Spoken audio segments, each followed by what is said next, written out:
Hello mga kasampol, Sampol Creature, nagbabalik. Magandang hapon po mga kasampol. Ito at nasa laot na po tayo.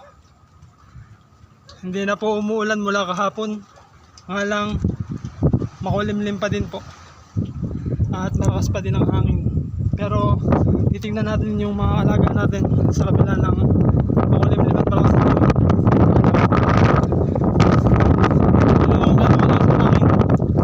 Hinahangin ko yung ating pagkain.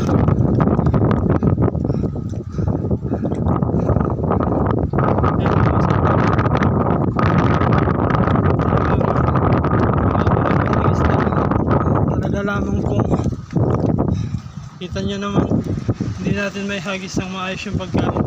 Kaya pag ganitong panahon po talagang hindi po kami nagpapakain kasi sayang lang yung pagkain kasi nililipat lang sa labas ng area.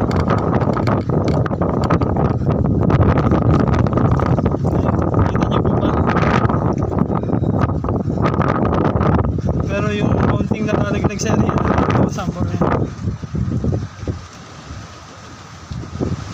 kinakain ng ating isda.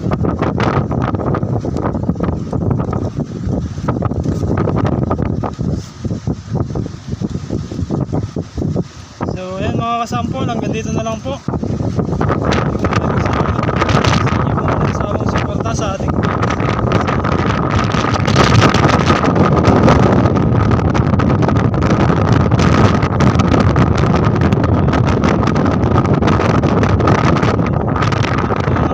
maraming salamat po.